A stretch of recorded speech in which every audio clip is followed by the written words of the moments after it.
SDPI vote സ്വീകരിക്കൽ vote ചെയ്യാൻ വരുന്നവരുടെ സ്വഭാവ സർട്ടിഫിക്കറ്റ് നോക്കാനാകില്ലെന്നാണ് MA ബേബി സഖാവ് പറയുന്നത്. വോട്ട് ചെയ്യാൻ വരുന്നവരെ സ്വഭാവ സർട്ടിഫിക്കറ്റ് നോക്കി ബൂത്തിലേക്ക് കടത്തിവിടാനാകില്ലെന്ന CPM general secretary MA Baby. CPMന്റെ ആളുകൾ ബൂത്തുകളിൽ ചെന്ന് പാർട്ടിക്ക് വോട്ട് ചെയ്യാൻ യോഗ്യരാണോ ആളുകളെന്ന് നോക്കി കടത്തിവിടാനും അല്ലാത്തവരെ തടയാനും കഴിയുമോ? വോട്ട് ചെയ്യുന്നത് ഓരോരുത്തരുടെയും അവകാശമാണ്.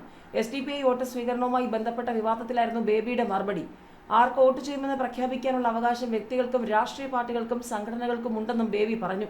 ഇതിനിടെ തെരഞ്ഞെടുപ്പ് പ്രചാരണത്തിനിറങ്ങിയ രമേശ് പിഷാരടി കൂടെ പ്രവർത്തിക്കാൻ നേതാക്കളില്ലാതെ ചുറ്റിത്തിരിയുന്ന വീഡിയോ വൈറലാവുകയാണ് സോഷ്യൽ മീഡിയയിൽ. ആകെ ആത്മവിശ്വാസം നഷ്ടമായ രമേശ് പിഷാരടിയെയാണ് വീഡിയോയിൽ കാണാനാകുന്നതെന്ന പരിഹാസവുമായി എതിരാളികൾ രംഗത്തുണ്ട്.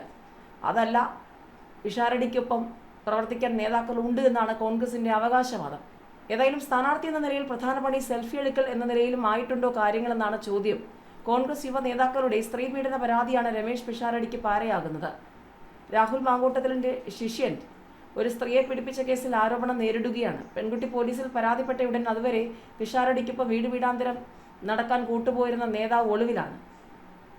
ഈ നേതാവിനോട് എന്ത് നിലപാടെടുക്കുമെന്ന ചോദ്യത്തിന് ഇത് വ്യക്തിപരമായ കാര്യമാണെന്നും ഇക്കാര്യം പാർട്ടി തീരുമാനിക്കട്ടെ എന്നുമുള്ള മറുപടിയാണ് രമേശ് പിഷാരടി നൽകിയത്. മാത്രമല്ല, പ്രക്ഷോഭത്തിനെതിരെ കേന്ദ്ര വനിതാ കമ്മീഷനിൽ ശോഭാ സുരേന്ദ്രൻ പരാതി നൽകിയതിനെ തുടർന്ന് DGPയുടെ വിശദീകരണം തേടിയിരിക്കുകയാണ് കേന്ദ്ര വനിതാ കമ്മീഷൻ. ഇതിനെതിരെ സ്ത്രീവിരുദ്ധ പ്രസ്താവന നടത്തിയതിന്റെ പേരിൽ രമേശ് പിഷാരടിക്കെതിരെ മഹിളാ മോർച്ച തെരഞ്ഞെടുപ്പ് കമ്മീഷനിൽ പരാതി നൽകിയിട്ടുമുണ്ട്. നേതാക്കന്മാരുടെ പീഡന വാർത്തകൾ പാലക്കാട് കോൺഗ്രസിൽ പൊട്ടിത്തെറിയുണ്ടാക്കിയിട്ടുണ്ട്. ഇത് കാരണം പലരും പ്രചാരണത്തിനിറങ്ങാൻ മടിക്കുന്നു. പ്രചാരണം എങ്ങനെയെങ്കിലും അവസാനിപ്പിച്ചിട്ട് വീട്ടിൽ പോയാൽ മതിയെന്ന് പറഞ്ഞതായി ചില നേതാക്കന്മാരും അണികളുമൊക്കെ രഹസ്യമായി പറഞ്ഞു എന്നുള്ളതാണ് ചർച്ചകൾ. ഇതിനിടയിൽ 2019 MB രാജേഷിന് ജയം പ്രവചിച്ച മാതൃഭൂമി അന്ന് രാജേഷ് പൊട്ടി, ഇന്ന് പിഷാരടി ജയിക്കുമെന്ന് മാതൃഭൂമി പറയുമ്പോൾ ചിരിക്കുകയാണോ പാലക്കാടത്തെ ജനമെന്നും സോഷ്യൽ മീഡിയയിൽ ചർച്ചകളുണ്ട്.